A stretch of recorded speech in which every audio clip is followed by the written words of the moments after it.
is August 19th.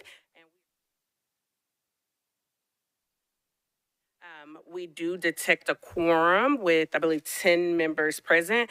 A friendly reminder, if you are on the committee, please put up your yellow committee card. So thank you for those of you who have already done that. We did not have anyone to sign up for public comment tonight pursuant to Council Rule 28. The public comment period at committee meetings is limited to items that appear on the committee agenda. We did not have anyone to sign up for committee, so we will go ahead and go right into our agenda. Before we get started, we do have a very brief presentation from Metro Water. So I believe we have Mr. Snyder here with us. Colleagues, we will not be taking any questions on this today. It is just a presentation. And with that, Mr. Snyder, you are recognized. Thank you, Chair Porterfield. And I know I'm restricted to 5 minutes, so I'm going to do this as quickly as I can. What I wanted to let the council know is that the second reading in September, we're going to be bringing before you an agreement with our wholesale customers. And so the wholesale customers include, for this agreement, City of Belmead, the City of Brentwood, the City of Goodlettsville, City of Laverne, City of Millersville, City of Ridgetop, and White House Utility District.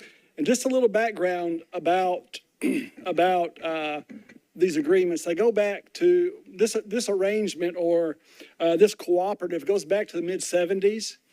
And it was, from an operational capital perspective, it was encouraged and guided by EPA and TDEC. I can tell you that that in 2009 or so, there was I'm going to say a question about rates and how it gets calculated. And so I can tell you that the courts mediated a process using the utility price method, which is an industry standard. And it basically, it's a fair approach to both parties, whereby the wholesale customer pays, they pay for the part of the system they use and the percentage of flow that they use within that part of the system. And so, not to go too much engineering, but that's 28% of the system and about 12.6% of the flow. And so they're responsible for that part of it. One other thing I wanted to mention, between somewhere in the 70s and 90s, Metro received about $104 million of money from federal grants to put into the wastewater structure system, if you will, for this initiative. So the way we look at this is it's a standard contract based on that cooperative. It is a 10-year agreement, and as I mentioned, it uses the utility price approach based on the prorated share. The costs include, for that part of the system, operational, capital, depreciation, and the cost of debt as well. So all that's looked at. It is, as I mentioned, it's a 10-year agreement. And every 5 years, we do what we call a base rate analysis. So we look at the actual cost of those things and develop a rate. In between those 5-year periods, we use an industry standard, 2 indices to look at for those increases in between those 5-year periods, if that makes sense, and then update it on that 5th year. So that's a part of that process as well. I can tell you, back last November, this council passed a resolution, and it's 2023-121 that gives our department the ability to go out and hire the rate consultant. So so November is when it started, and so I can tell you that we've been working with our wholesale rate customers since last November. As you can imagine, getting maybe 8 different governmental bodies to agree on a rate consultant and to get through all their processes. We are almost there. The City of Brentwood, it will be the last one to sign, but they're waiting for their commissioners to meet. And as soon as that happens at the end of this month, that puts us on track to be on the second meeting in September, and then the contract will begin October 1st of 2024. So we've been working steady at this since November once again, it's following that same process that we always have. And then I also want to let you know that we have briefed Vice Mayor Henderson and then the two chairs, Chair Porterfield and Chair Parker already. We're working with the council office right now to prepare a memo that will go, and we'll work with the council to get that out to you hopefully this week. If you go to your SharePoint sites, you'll see it's already loaded in those two subcommittees, the detailed study of what we've done. So thank you for your time. That's our heads up that we're going to be coming in September, but trying to get that information to you, as soon as we can. Thank you. Thank you so very much, Mr. Snyder. And because there is going to be a time-sensitive piece of legislation, everyone, we wanted to make sure to get as much information to you all as quickly as possible so that you all will be able to have any questions answered prior to that legislation coming before us. So with that, thank you, Mr. Snyder. And now we will go into today's agenda. Currently, we have for the recommended consent calendar, we have RS 2024-648, -649, -650, 651, 652, 653, 654, 655, 656, 657, 658, 659, 660, 661, 662, 664, 666, 667, 668, 672, 678, BL 2024-479, and BL 2024-466. Is there anything that anyone would like to have pulled from the consent agenda? Councilmember Spain, you're recognized. Thank you, Madam Chair. Number 21, RS 2024-668.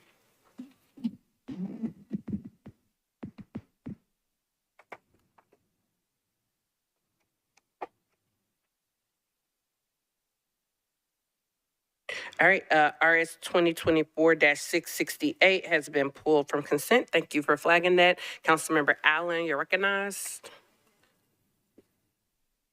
Thank you, Madam Chair. Just a couple of questions on RS 2024-652, 654, and 655. 652, 654, 655. All right, so 652 is item number 6. 654 is item number 8, and 655 is item number 9. Council Lady Soror, you're recognized. Thank you, Madam Chair. Item number 5, 651, please. Okay. Item 5, 651 has been bumped from consent. Is there anything else that anyone would like to have pulled from consent? All right, seeing none, I will go ahead and read the consent calendar. RS 2024-648, Porterfield Evans Welsh approves Amendment 1 to a grant from the Tennessee Office of Criminal Justice Programs to the Office of District Attorney General to provide partial funding for 4 specialized victim witness coordinators to work with Spanish-speaking victims and within the Crimes Against Children unit. RS 2024-649, Cap Porterfield Gamble and others authorizes the Metropolitan Department of Housing Agency to negotiate and enter into a pilot agreement and accept payments in lieu of ad valorem taxes with respect to a multifamily housing project located at 400 South 5th Street, known as 4th and Shelby. RS 2024-650, Porterfield Bradford approves a joint funding agreement between the Metro Department of Information Technology Services and the United States Department of the Interior, United States Geological Survey, USGS, to acquire approximately 9,472 miles of elevation-derived hydrography developed from topographic litter from Davidson County. RS 2024-653, Porterfield Evans Welsh and Allen accepts a grant from the Tennessee Department of Health to the Metropolitan Board of Health to provide the Community Health Access and Navigation in Tennessee CHANT program to deliver comprehensive care coordination services to eligible families and children. RS 2024-656, Porterfield Evans Welsh and Allen accepts a grant from the Greater Nashville Regional Council to the Metropolitan Government, acting by and through the Metropolitan Social Services Commission to provide home-delivered meals, nutrition services for older or disabled adults. RS 2024-657, Porterfield, Styles, and Welsh approves a sole source contract between the Metropolitan Government of Nashville and Davidson County and the OCLC Incorporated to provide software to the Nashville Public Library. RS 2024-658, Porterfield, Styles, Welsh, and others appropriates a total of $508,330 from the National Public Library to various nonprofit organizations for the provision of free and high-quality after-school and summer programming through the library's Nashville After Zone Alliance out-of-school time coordinating system. RS 2024-659, Porterfield Styles accepts the terms of a cooperative purchase and master agreement for hardware, software, cloud, and technology solutions, technology accessories, and professional services for the National Public Library Department. RS 2024-660, Vote Porterfield Styles and others approves the application for the National Parks Services American Battlefield Protection Program, ABPP Battlefield Land Acquisition Grant to the Metropolitan Board of Parks and Recreation to partially fund the acquisition of a 2.36-acre green tract at the Nashville battlefield to preserve the property as a significant contribution to both the Nashville battlefield and nearby Fort Negley. RS 2024-661, Porterfield, Evans, and Welsh approves two amendments to a grant from the U.S. Department of Homeland Security to the Metropolitan Government, acting by and through the Nashville Fire Department to protect the health and safety of the public and firefighting personnel against fire and fire-related hazards. RS 2024-662, Porterfield and Evans accepts the terms of a cooperative purchase and master agreement for Panasonic rugged computer devices and accessories and Sierra wireless network equipment for the Nashville Fire Department. RS 2024-664, Porterfield Evans approves amendment number 2 to a sole source contract between the Metropolitan Government and Higher Ground Incorporated to increase the value and extend the term of the contract. RS 2024-666, Porterfield, Parker, and Welsh approves a sole contract between the Metropolitan Government and the University of Tennessee on behalf of its campus at Chattanooga, UT Chattanooga, to provide partnering services for the strengthening mobility and revolutionizing transportation SMART grant. RS 2024-667, Porterfield Parker accepts the terms of a cooperative purchasing master agreement for a transportation analytics platform to analyze off-street parking conditions downtown and provide signal analytics to improve signal timing along major corridors for National Department of Transportation.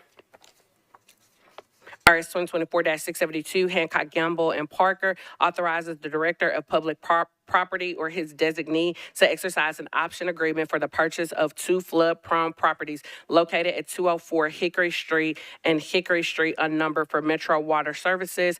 RS 2024-678, Porterfield authorizes the Metropolitan Department of Law to compromise and settle the property damage claim of Farm Bureau Insurance as subrogee of Jackie Taylor against the Metropolitan Government in the amount of $17,824.76, with the said amount to be paid out of the self-insured liability fund.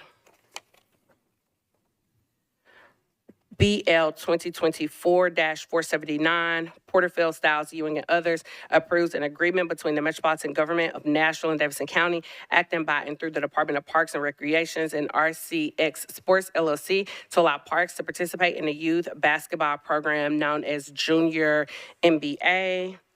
And then on third reading, we have BL 2024-466, Styles, Sepulveda, Swear, and others approves 3 option agreements authorizing the purchase of properties for a new elementary school in Antioch, Tennessee.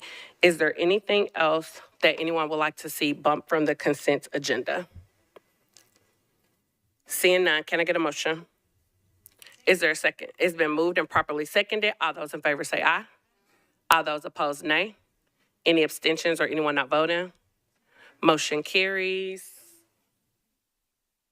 10 in favor, 0 against, 0 not voting. Yeah.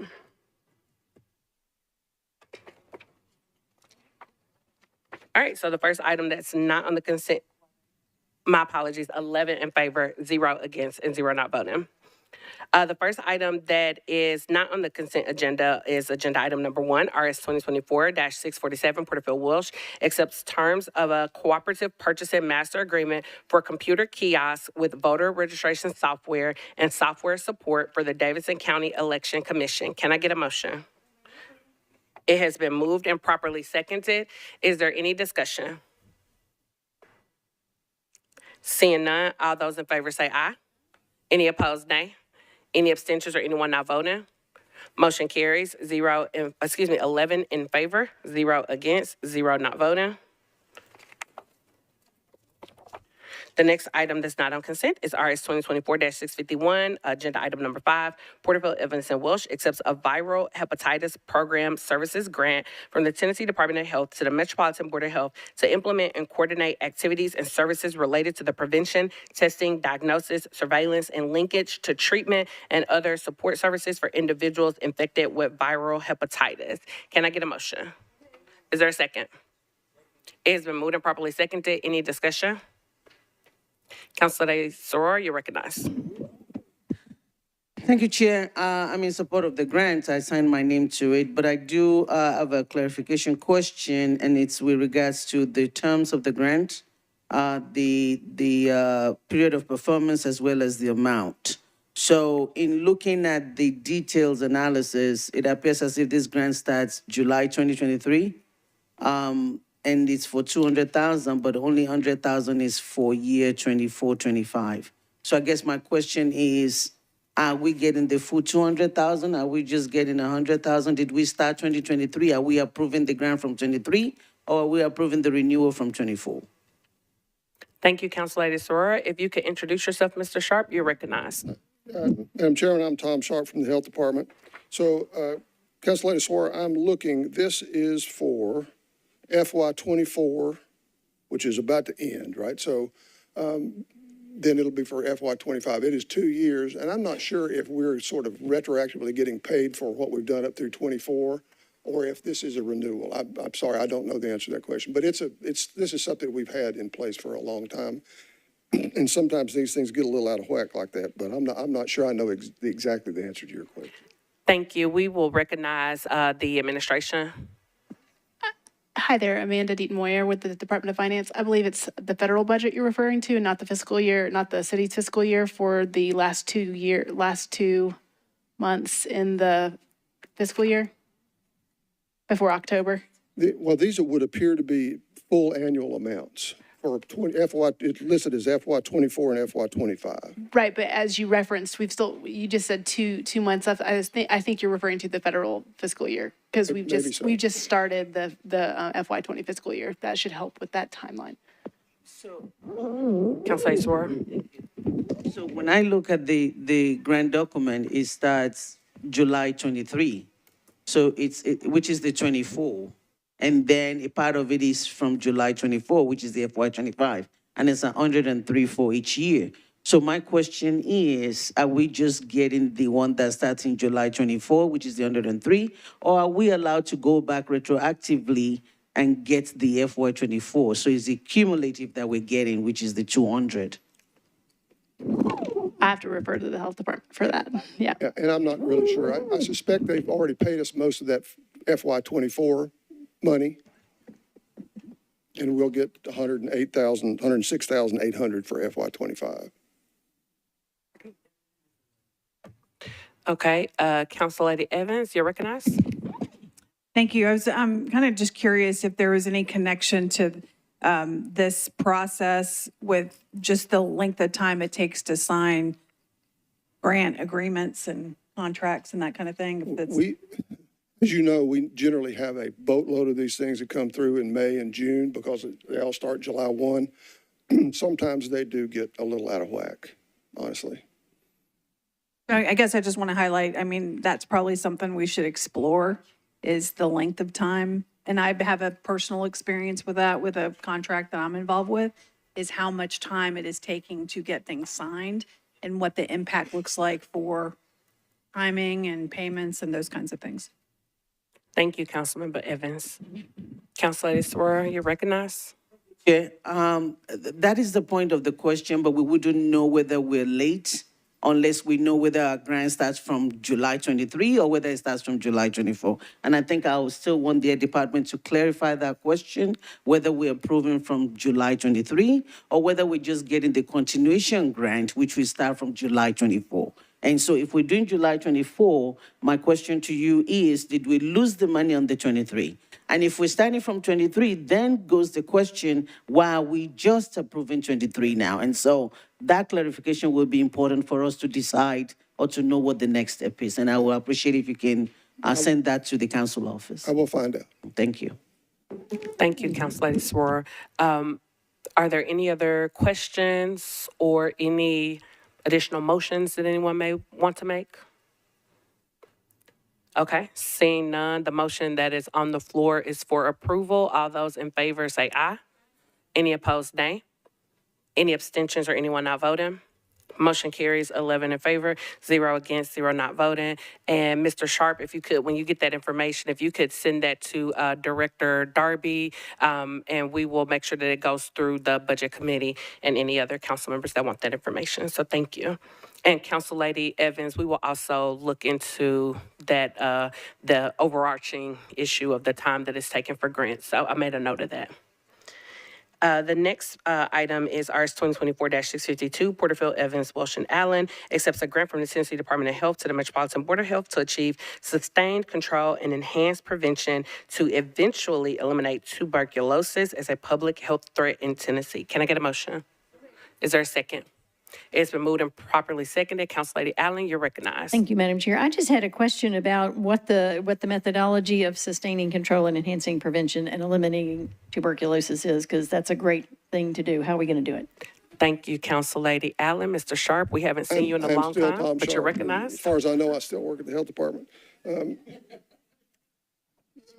They do a lot of things. They can actually have people taken off the street if they have active tuberculosis and refuse to isolate themselves. They don't do that, but maybe once every 4 or 5 years. But we do have cases where people are like, I'm just going to go breathe on people. They do a lot of testing. They do a lot of what's called directly observed therapy. If people have latent tuberculosis, they have to take a daily therapy. And about, 7 or 8 years ago, we managed to get that where we could do it remotely. And actually, they get on their phone like a video call, and they take it and they make sure that they took it. So that keeps us from having to go to everybody's house every day, which saved a lot of money.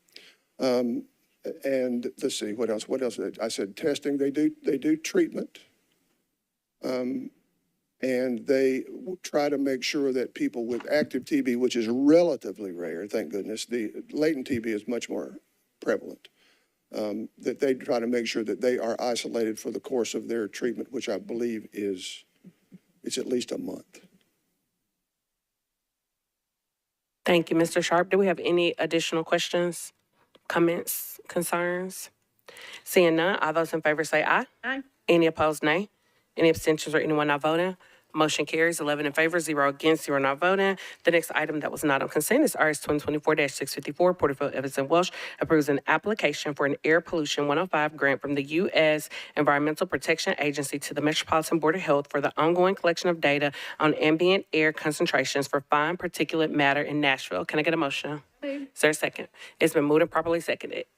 Council Lady Allen, you're recognized, and Mr. Sharp, if you could make your way back. Maybe my last point. Thank you, Madam Chair. Again, just a question on this one. I know that the EPA just recently lowered the standard for PM to, I think, 9 parts per million or billion or something like that, and that we were not that far off from that standard in 2016 or whenever. How are we doing, and do we need to change anything to make sure we stay below that new standard? We don't know yet. There is a methodology that the EPA will allow you to use for extraneous events like wildfire smoke, for instance. And the air pollution control people are currently trying to see how much of that they can alleviate with the EPA. And that will take a while. As you know, those things they're very thorough. Gotcha. And so it may be that eventually we will have to do something to offset that, but right now we do not. Gotcha. And can you talk, just for the education in general, of what happens when a city does not meet a national ambient air quality standard? I retire. Good plan. And what do the rest of us do? So, well, the last time we were out of attainment with the EPA was in '84, and they started the vehicle emissions testing program. which lasted until a couple years ago, I believe. You have to have something, some action that either you take or that changes around you. For instance, when the Gallatin steam plant changed fuel source, we got a huge break. There's certain things that we can't control, but that can help your incoming. Gotcha. Okay. So we'll have to think of something, and I'm not sure what that is. That'll be Finke's job. Thank you, Shep. All right, thank you very much. Thank you, Council Lady Allen. Do we have any additional questions, comments, concerns? Seeing none, all those in favor say aye. Aye. Any opposed, nay. Any abstentions or anyone not voting? Motion carries, 11 in favor, 0 against, 0 not voting. The next item is RS 2024-655, Porterfield, Evans, Wilson, Allen appropriates a total of $138,700 from the Metropolitan Government of Homeless Services to Welcome Home Ministries for the provision of recovery beds for individuals with substance abuse disorders who are experiencing homelessness. Can I get a motion? Is there a second? It has been moved and properly seconded. Is there any discussion? Council Lady Allen, you're recognized. Thank you, Madam Chair. This is my last question for Mr. Sharp. I think this is fantastic that we're doing it. I have continued to hear from experts how important it is to have long-term treatment, so I'm glad we're doing this. And it's exciting that it's 60 individuals. My guess is, and they're 10 beds, and it's for a period of a year. And is there a lot of flexibility, whoever can answer this, in terms of how long people get to stay, if they need 2 months or if they need 6 months or whatever? You are recognized. If you could introduce yourself, Ms. Calvin. Hi, Director April Calvin, Director of the Office of Homeless Services. Thank you all for having me tonight.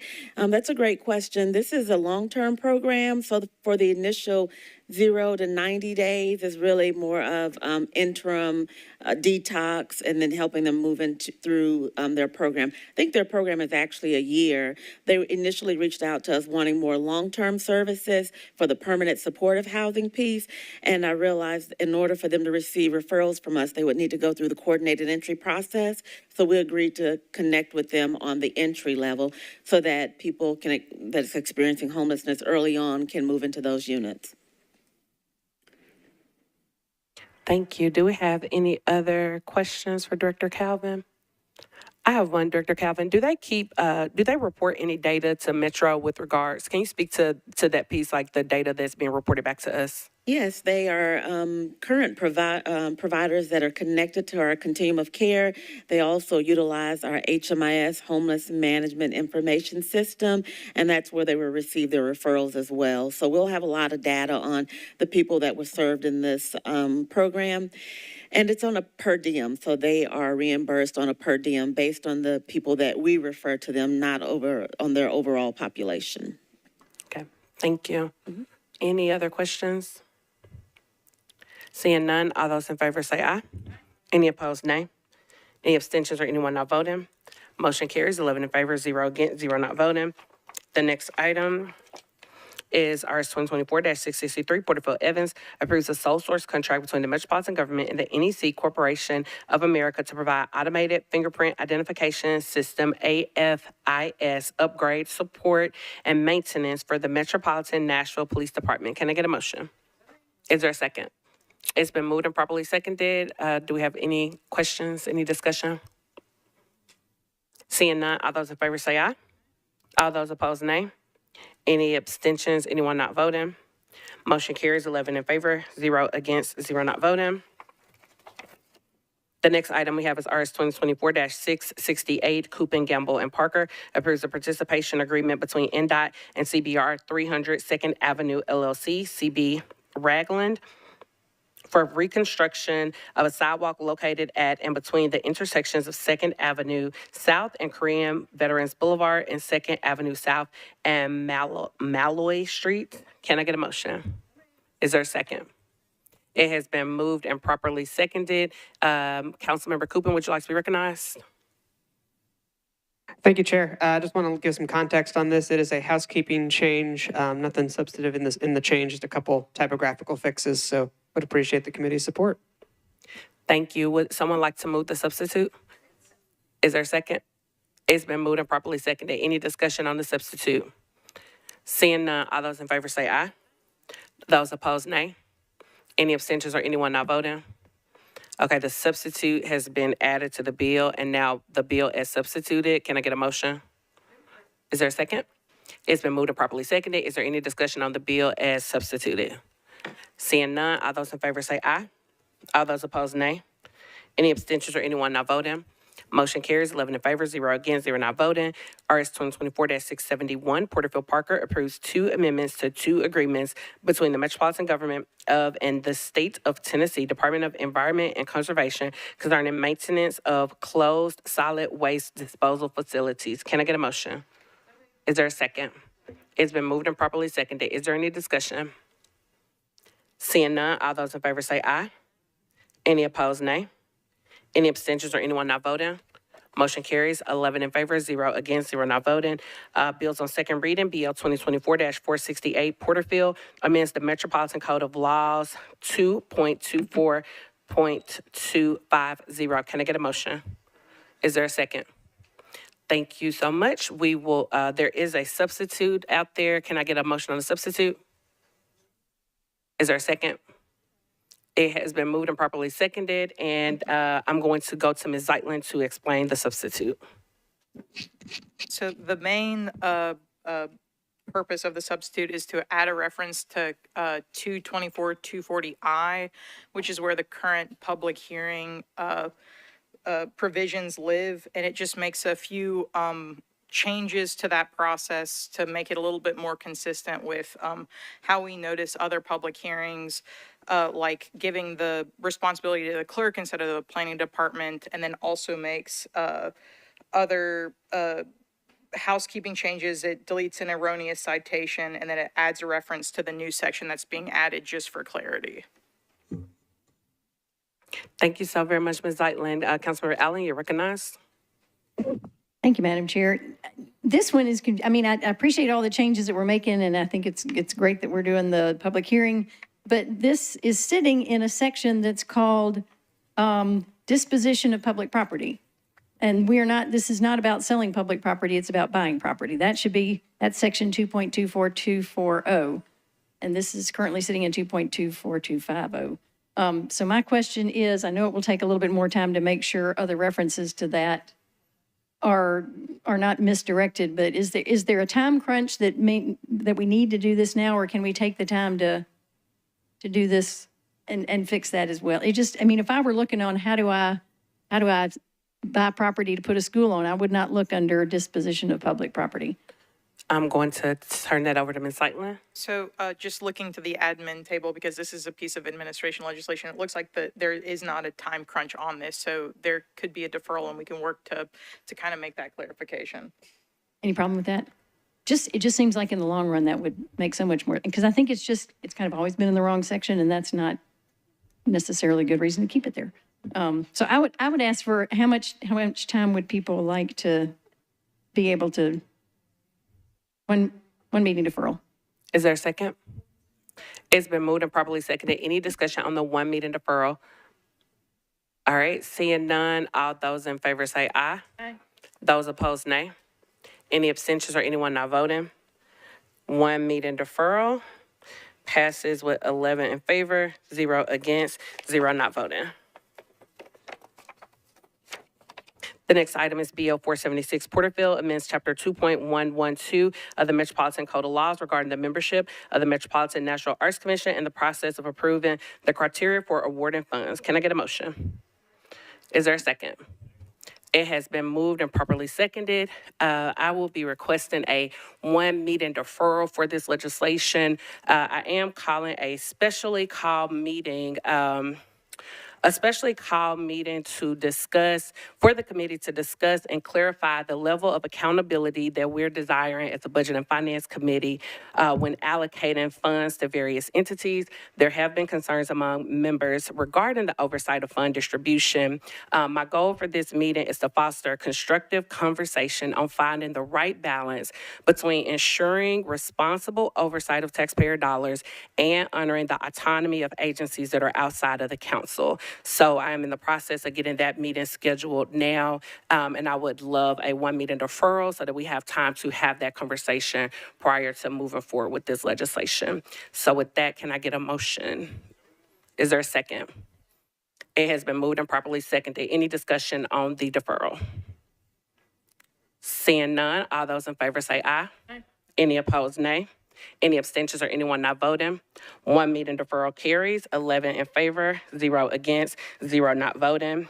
And we have one last announcement. ITS will be having office hours on August the 20th, which is tomorrow, from 3:30 to 5:30 p.m. It will be in the Metro Council office training room.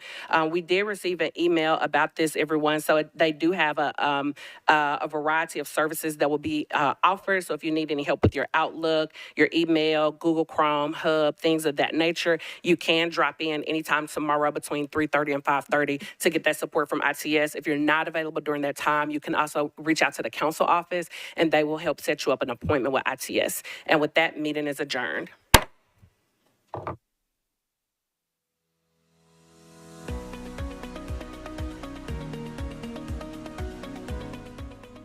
This has been a service of the Metro Nashville Network.